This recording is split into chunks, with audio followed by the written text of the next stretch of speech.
सोलापूर पुणे राष्ट्रीय महामार्गावर गेल्या 100 वर्षापासून पठाणबाबांचा दर्गा आहे.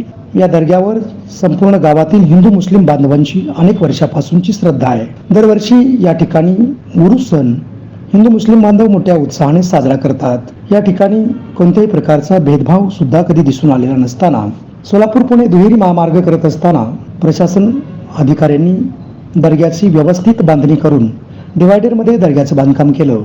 परंतु अतिक्रमणाचं कारण दाखवून पुन्हा एकदा याच अधिकाऱ्यांनी या दर्ग्याची पूर्णपणे मोडतोड केली असून फरशी तोडून बोर्डही तोडला असल्यामुळे हिंदू मुस्लिम बांधवांच्या भावना दुखावल्या असल्यामुळे आणि टोलनाक्याच्या अधिकाऱ्यांनी हेच कृत्य जाणूनबुजून केले असल्यामुळे निश्चितपणे या भागातील कार्यकर्ते आणि ग्रामस्थांमध्ये तीव्र नाराजी पसरली आहे.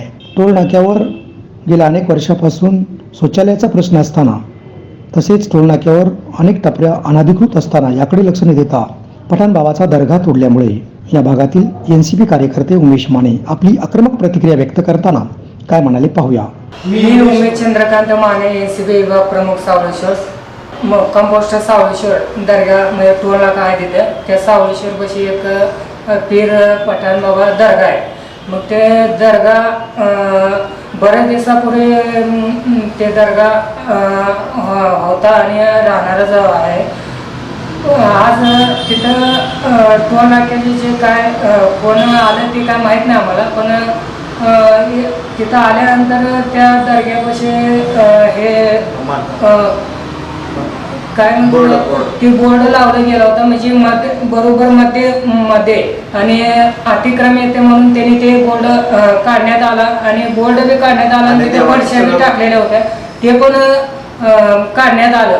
आणि मला काय म्हणायचं, मी ह्याच्या आधी टोलचा जो मॅनेजर आहे दिनेश साई म्हणून, मी त्याला लेटर पॅड माझं सुद्धा दिलं होतं. ह्याच्या आधी म्हणजे झाडं जे वगैरे होते लावलेली मध्ये त्याने ते झाडं म्हणजे दर्ग्यापाशी मी त्यांना म्हणलं होतं की तुम्ही ते झाडं तुम्ही हे करा, काढून टाका, लोकांना धोका आहे.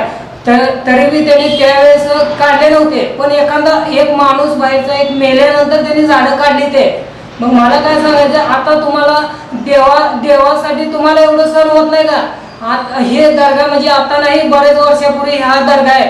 आज बरेच वर्ष झालं, 15-20 वर्ष झालं, पण ह्या दर्ग्याला कोणीच हात लावला नाही. असं म्हणजे त्यांनी देवाचं एक अपमान केलाय, खूप मोठा अपमान केला.